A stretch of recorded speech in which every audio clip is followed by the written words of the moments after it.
우리는 지금 시대를 바라보면서 포스트 모더니즘 시대라고 이야기를 많이 합니다.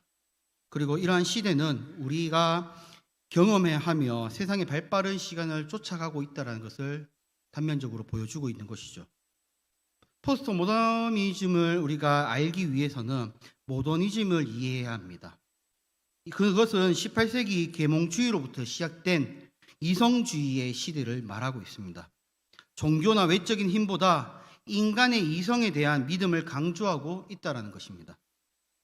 이러한 역사는 지금 현재의 실존주의 아니면 합리주의 등 주장들이 나타나는, 즉 다양한 사회적 문화들이 도출되는 현상도 드러나게 된다는 것이죠.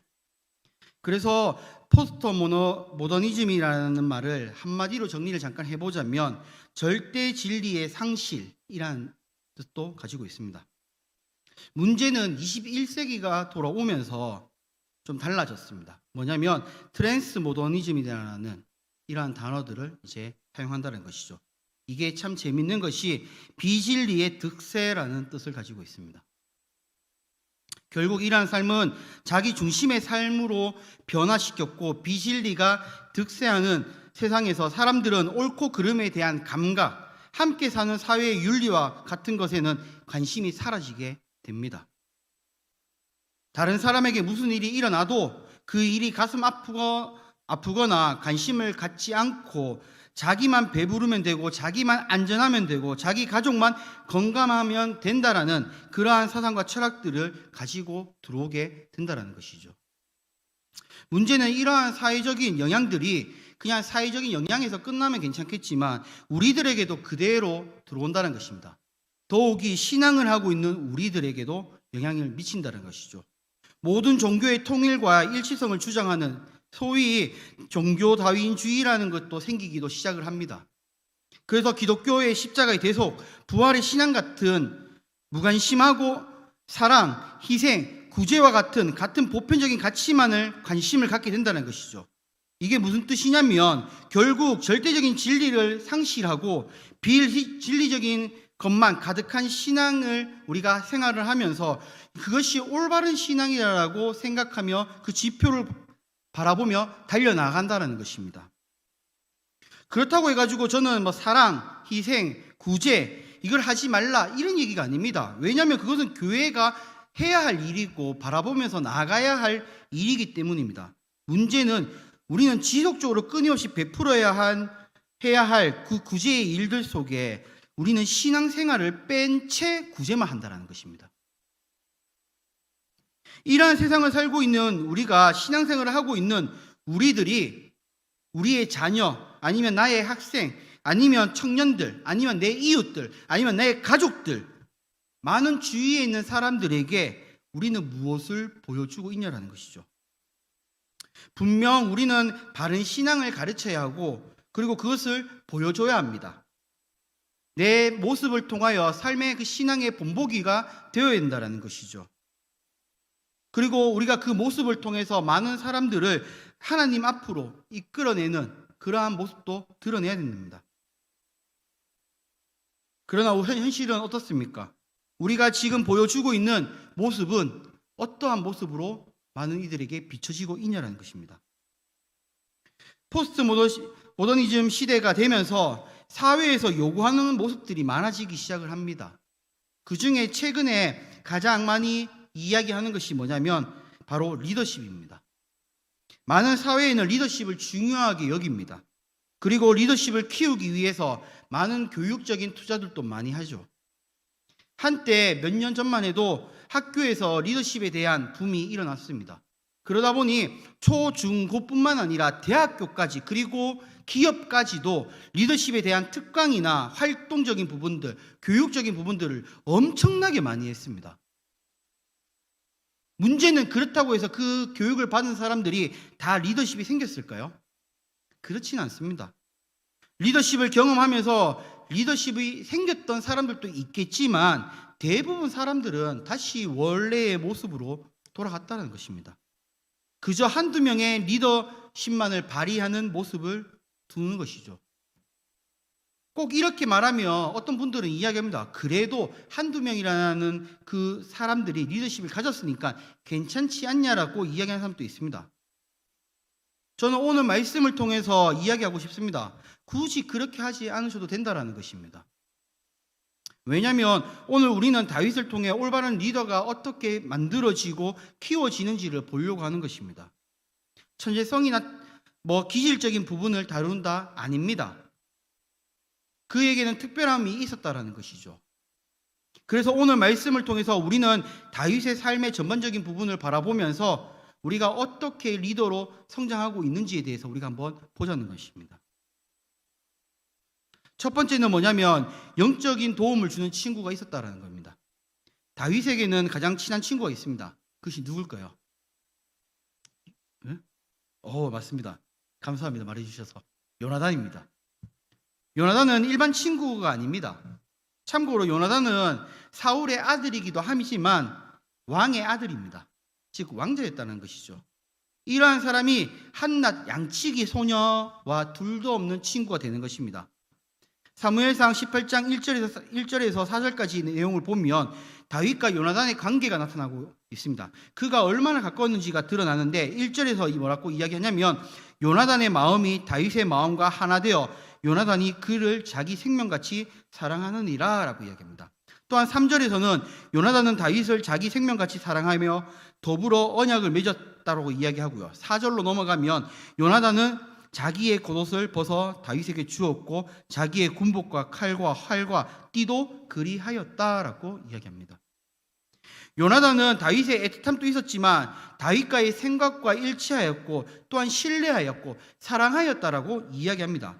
그것이 결국은 돈독한 우정을 만들었다라고 오늘 말씀에 이야기하고 있다는 것이죠. 다윗의 이러한 친구는 왕권을 받기 위한 과정들 속에서 끊임없이 도움과 배려, 이해하는 모습들이 상생하며 나타납니다.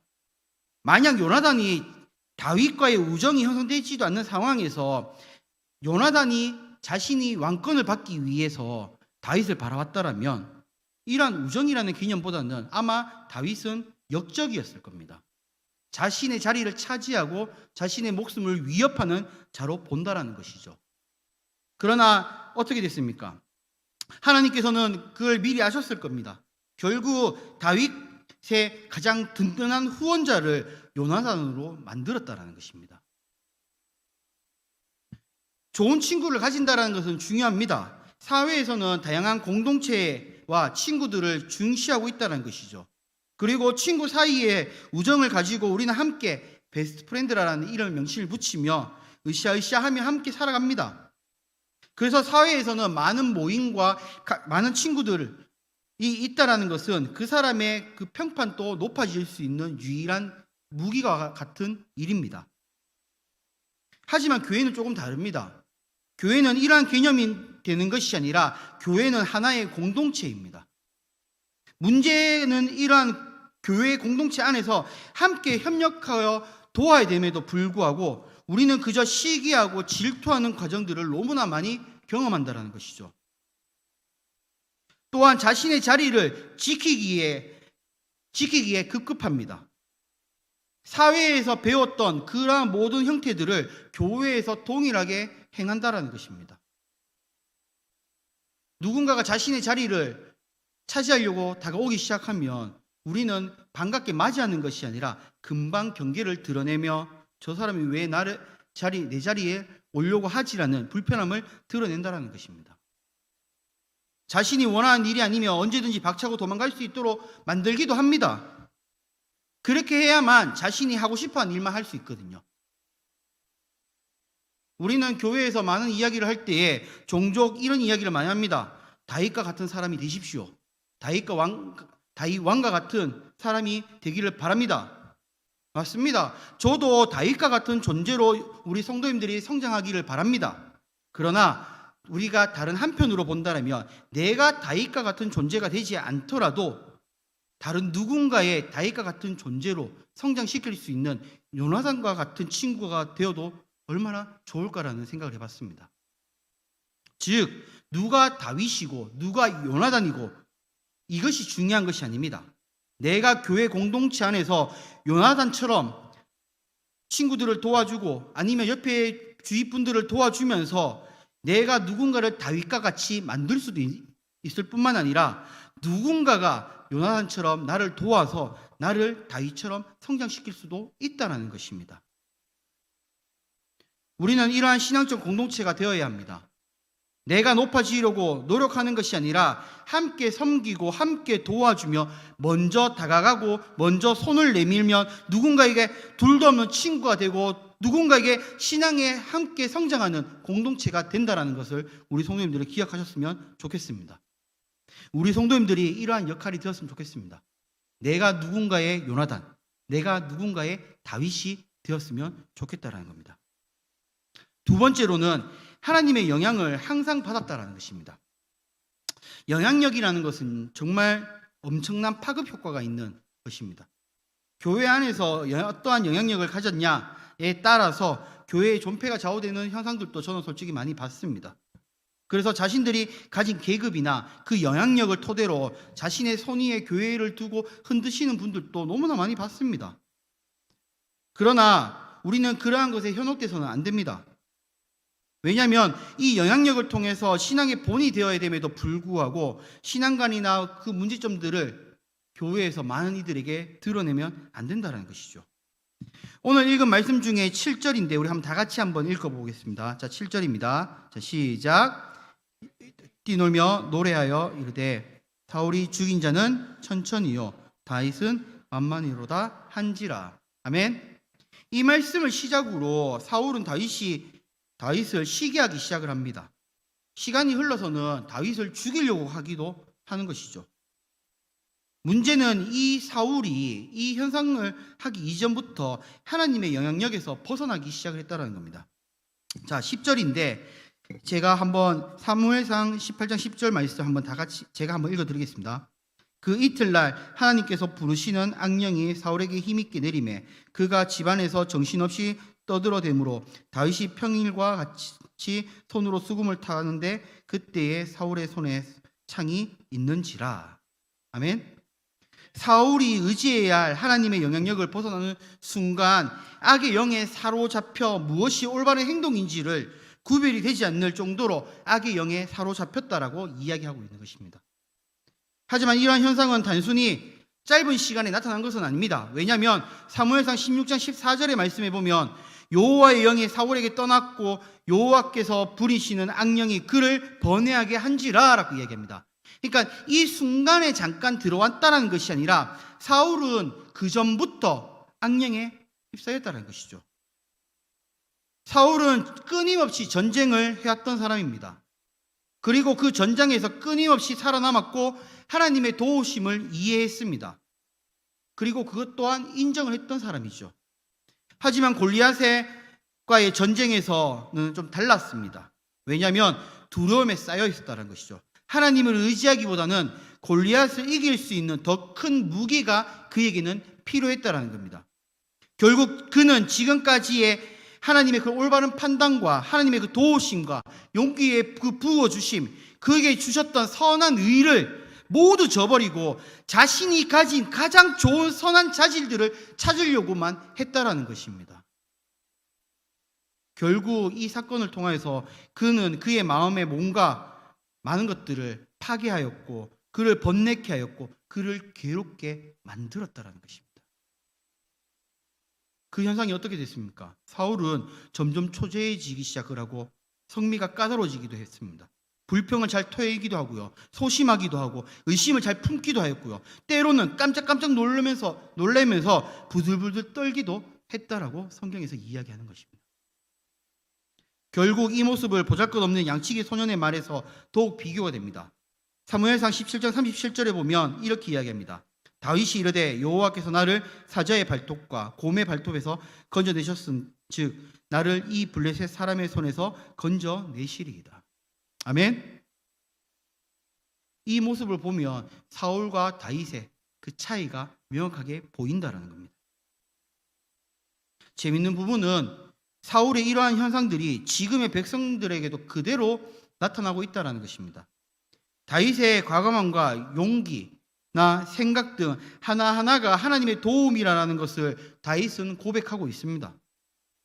이 고백을 했음에도 불구하고 사울이 하나님의 영에서 벗어나는 순간 그의 백성들 또한 오로지 관심은 하나님에게 있는 것이 아니라 다윗에게 있었다는 것입니다. 분명 그는 하나님의 능력이라고 고백했습니다. 그리고 그 경험을 통하여서 전쟁에 승리했던 많은 백성들이 있었습니다. 결국은 그들의 삶과 그들의 영웅담과 그들의 경험은 결국은 누구 손 안에서 움직였냐? 바로 하나님 안에서 움직였다라는 것입니다. 그럼에도 불구하고 그들은 다윗만을 봤지 하나님을 보지 않았다는 것입니다. 결국 그들은 다윗을 위한답시고 했던 말들이 결국 다윗을 공경에 빠지게 만듭니다. 모든 전쟁이 하나님에 속한 것이며 주관하시는 분이심을 알면서도 눈에 보이는 현상에 치우쳐서 사람을 높이는 행동으로 이어지게 된다는 것입니다. 우리들도 하나님의 영향력에 벗어나는 순간 하나님 중심의 삶에서 사람의 중심으로 전환되는 것을 우리는 잘 기억해야 됩니다. 결국 이러한 현상을 경험하게 되는 순간 우리는 하나님이 내 삶에서 사라지고 결국 누구만 남게 됩니까? 바로 나 자신만 남게 되는 것입니다. 하나님이 지금까지 주셨던 사랑과 감사가 사라집니다. 자신의 지위만 지키기 위해서 바둥바둥거립니다. 자신의 편안함을 추구합니다.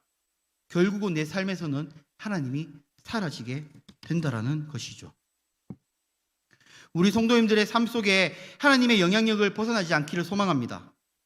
우리의 삶이 하나님에 속한 것임을 고백하는 성도님들이 되시기를 소망합니다.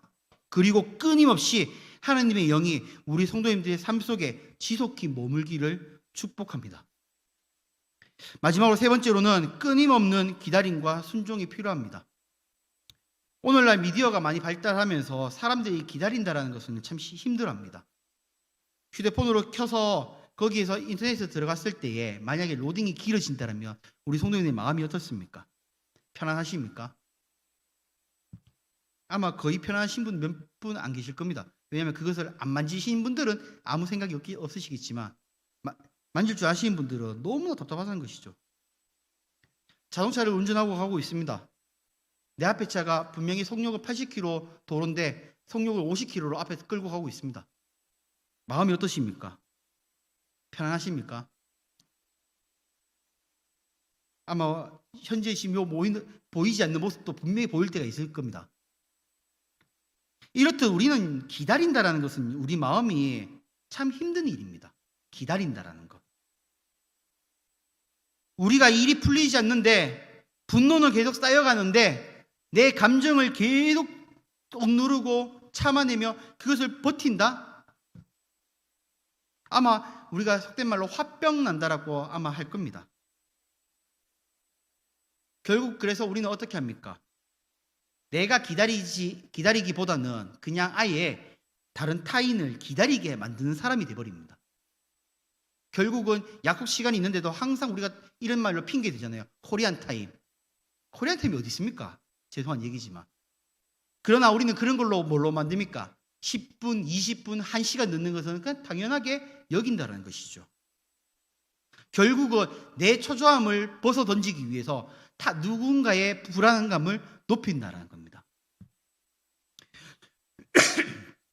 저는 오늘 말씀을 읽어가면서 이러한 질문을 한번 던져봤습니다. 하나님께서는 다윗을 어떠한 사람을 만들기 위해서 계속 이렇게 하셨을까? 분명 다윗은 양치기 소년이었습니다. 이런 자가 기름 부음 받고 왕권을 받아야 하는 사람이 되어야 한다는 것이었습니다. 하지만 왕권을 받기 위해서는 그리 순탄치는 않았습니다. 사울은 악의 영에 사로잡혀서 다윗을 시기하였고 질투하며 죽이려고 했다는 것입니다. 자신의 왕권을 지키기 위해서 어떠한 수단과 방법을 가리지 않고 오로지 단 한 사람, 즉 다윗을 죽이려고 노력했다는 것입니다. 결국 이러한 다윗은 자신을 지키기 위해서는 어떠한 방법을 선택했어야 됩니다. 하나님의 인도하심이 끊임없이 있는 과정들 속에서 분명히 본인 스스로 선택하고 그 일을 해결할 수 있는 시점은 분명히 있었다라는 것이죠.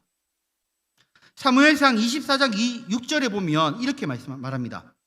자기 사람들에게 이르되 내가 손을 들어 여호와의 기름 부음을 받은 내 주를 치는 것을 여호와께서 금하시는 것이니 그는 여호와의 기름 부음 받은 자가 됨이니라 하고.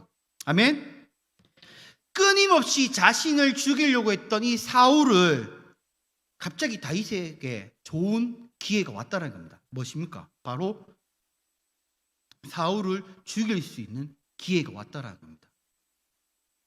하나님의 영이 떠났던 왕인데도 불구하고 하나님이 선택하신 왕을 자신의 방식대로, 자신의 선택대로 이 문제를 해결하기 위해서 그 사울을 죽이면 모든 것들이 끝남에도 불구하고 그는 그렇게 하지 않았다는 것입니다. 자신의 방법을 사용하는 것이 아니라 자신은 불편하더라도 하나님의 주권적인 섭리를 따랐다는 것이죠. 더욱 놀라운 것은 사울이 죽고 나서 다윗이 바로 왕권을 이어받을 수 있음에도 불구하고 다윗은 또 그렇게 하지 않았다는 겁니다. 다윗은 기름 부음을 받았고 험난한 고통을 이겨냈고 버텼습니다. 자신을 추종하는 자들도 많이 모았습니다. 사울이 죽었습니다. 그렇다면 그 다음 왕은 바로 누굽니까? 바로 다윗이라는 것입니다. 결국 다윗은 바로 왕이 될 수 있음에도 불구하고 왕위를 받지 않았다는 겁니다. 그것은 다윗의 선택이 아니었습니다. 바로 하나님이 보시기에는 아직 다윗이 부족해 보였다는 것입니다. 하나님은 더 긴 시간을 사용하여 다윗을 차근차근하게 만들어 나갔고 왕으로 세웠습니다. 더욱이 백성들과 신하들이 다윗이 왕으로 세워짐이 당연하게 만들었다는 겁니다. 하나님의 주권 섭리가 다윗에게 그대로 적용되었고 왕으로 세워짐에 있어서 완벽한 상황을 하나님께서 만들어 주셨다는 겁니다. 하나님의 주권 속에서 다윗이 왕으로 세워지기 위한 조건들, 이러한 것들을 본다라면, 당시의 눈으로 본다라면 그것을 볼 수 있는 자는 아무도 없었을 겁니다. 느낄 수 있는 자도 없었을 겁니다. 환경이 나아지거나 내 주변의 모든 것들이 좋아지는 현상을 경험하지도 않았을 겁니다. 더욱이 다윗은 더 힘든 과정을 경험했고 어떻게든 버티려고 노력했던 자입니다. 그럼에도 불구하고 다윗의 삶 곳곳에서는 하나님의 주권이 살아이 숨쉬며 다윗을 보호했다라는 겁니다. 결국 다윗은 사울을 죽일 수 있는 그 상황이 왔음에도 불구하고 그는 그렇게 하지 않고 하나님의 주권 속에서 오로지 하나님이 원하시는 선택 방법으로 나아갔다라는 것입니다. 결국 하나님이 다윗을 바라볼 때에 이 사람은 내 사람이다 라는 마음이 들 정도로 다윗을 완벽한 하나님의 사람으로 만들어 나가셨다는 겁니다. 자, 문제는 이것입니다.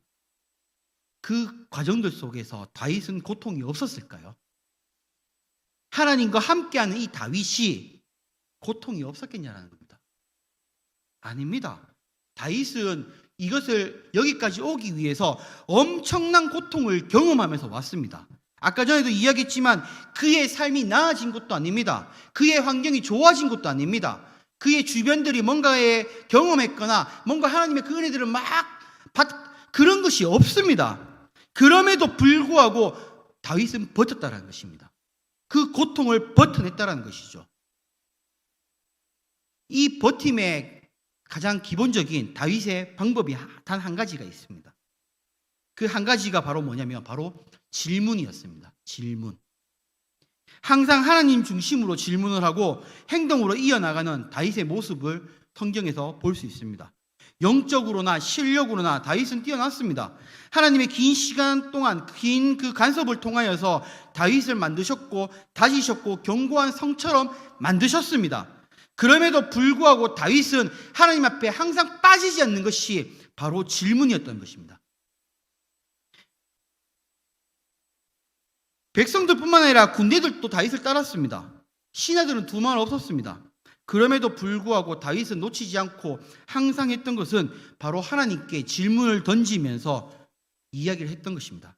그것이 더 두드러지게 나타냈던 장면이 바로 어디냐면 바로 법궤가 들어오는 그 장면들입니다. 또한 성장한 이 다윗이 분명 하나님이 생각하신 좋은 방법, 이런 것들도 분명히 알았을 것입니다. 결국은 안다라는 것은 무슨 뜻입니까? 내가 미리 예측을 하고 그것을 어떻게 합니까? 하나님이 내가 이런 행동을 하면 좋아하시겠구나라고 생각해서 우리는 이 행동을 할 겁니다. 그러나 다윗은 그렇게 하지 않았다는 것이죠. 좋아하실 거야라는 것을 알고 있음에도 불구하고 다윗은 질문합니다. 그것을 잘 드러내는 장면이 바로 뭐냐면 성전 지을 때입니다. 다윗은 성전을 지을 수 있는 여건이 다 갖춰져 있던 사람입니다. 조건이 없었던 게 아니라 모든 성전을 지을 수 있는 여건을 가지고 있는 게 다윗이었습니다. 그럼에도 불구하고 나단 선지자를 통해서 하나님께 질문을 던졌습니다. 영적인 성장과 육체적인 성장뿐만 아니라 다윗은 어린아이처럼 끊임없이 하나님께 질문을 던졌다는 것이죠. 문제는 이 질문을 안 할 때가 문제인 것입니다. 왜? 이 질문을 하지 않을 때 범죄를 저질렀기 때문입니다. 우리가 잘 아는 우리아의 아내 바세바의 이야기입니다. 이렇듯 다윗의 성장을 지속적으로 이어지게 되었다는 것은 다윗의 신앙적인 용기도 있었고 끊임없이 기다림과 순종의 모습도 있었습니다. 그것이 다윗을 성장시켰던 이유 중에 가장 큰 포인트입니다. 인간적으로 생각해 본다면 저는 너무 짜증났을 것 같습니다. 왜냐하면 내 삶에 변화가 없지 않습니까? 내 삶에 뭔가 다양함도 없고 삶에 뭔가 재미도 없었고 오로지 고통과 그 기다림밖에 없지 않습니까?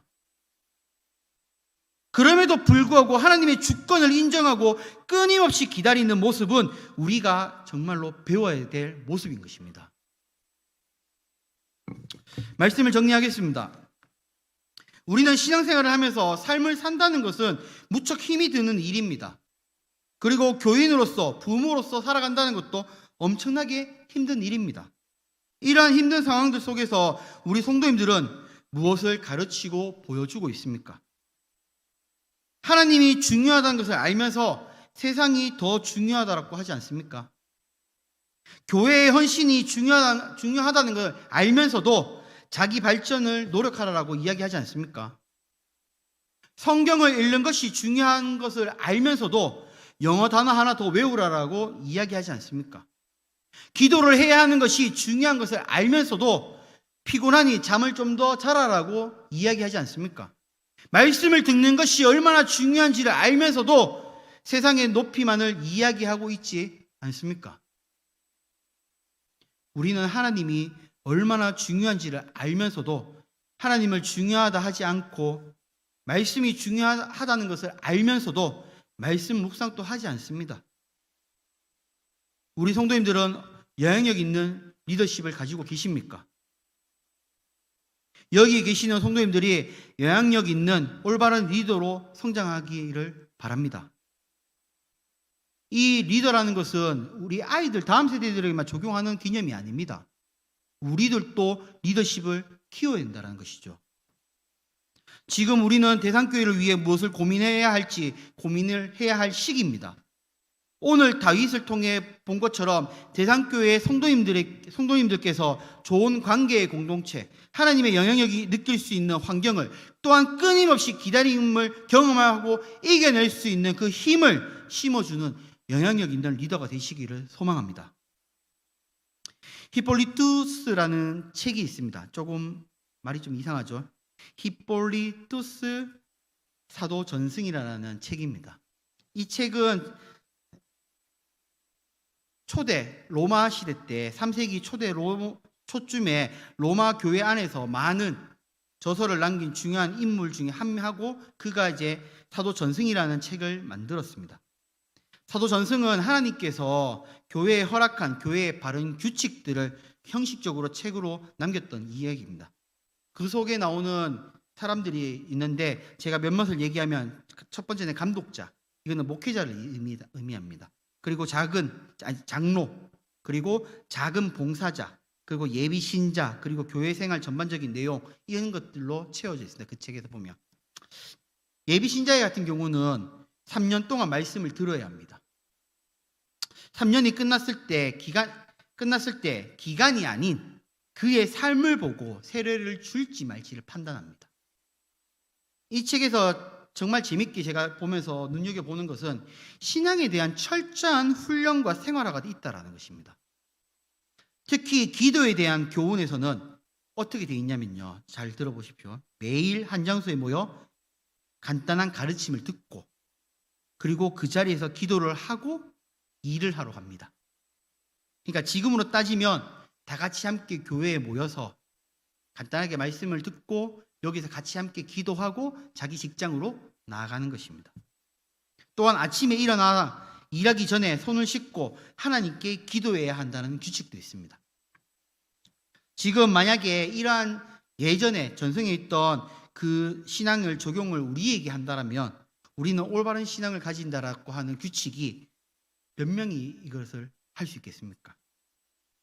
저는 우리 성도님 보고 이렇게 사세요 하기 위해서 이 책을 소개하는 것이 아닙니다. 우리보다 환경적으로 더 뒤처진 삶을 살았던 그 시절에도 신앙에 대한 견고함과 하식성, 명확성을 뿐만 아니라 헌신적인 삶을 그대로 드러내며 나타냈다라는 것입니다. 그렇다면 우리는 지금 어떠한 삶을 살아야 되겠습니까? 책의 내용들처럼 똑같이 사세요. 안 될 겁니다. 저도 안 됩니다. 이렇게 못 삽니다. 그러나 우리의 중심은 하나님 중심이 되기를 바라기 때문입니다. 이 책에 나왔던 이 사람이 살았던 그 로마 그 시대 때는 이렇게 살면서 하나님 중심으로 살았습니다. 그들에게는 그들의 삶이 없었겠습니까? 당연히 있었습니다. 그들도 바빴고 그들도 일할 게 많았고 그들도 동일하게 우리와 같았을 겁니다. 그럼에도 불구하고 그들은 끊임없이 하나님 앞에 나와왔고 끊임없이 기도하였고 자신의 삶보다 먼저 하나님의 삶을 중시하였다는 것입니다. 제가 이 이야기를 하는 이유는 오늘 말씀처럼 다윗과 같이 하나님 중심으로 하나님께 끊임없이 질문하고 또 질문하고 또 질문하면서 하나님의 주권을 인정하는 우리 성도님들이 되시기를 바라기 때문입니다. 그랬을 때에 나를 통하여서 많은 성도님들이, 내 주위에 있는 많은 성도님들이 그 모습을 배울 것입니다. 또한 교회에 대한 생각과 신앙의 성장들이 더욱 높아질 것입니다. 우리가 하나님의 사랑하고 교회를 사랑한 만큼 나의 이웃들과 다음 세대들도 하나님을 사랑하고 교회를 사랑할 것입니다. 우리 대상교회에 영향이 있는 올바른 리더로 성장하는 우리 성도님들이 되시기를 바랍니다. 또한 그 리더십을 통하여 많은 이웃들과 내 주위의 사람들에게 요나단과 같이 또한 다윗과 같은 그러한 모습으로 그 사람들에게 표본이 되는 우리 성도님들이 되시기를 소망하고 축복합니다.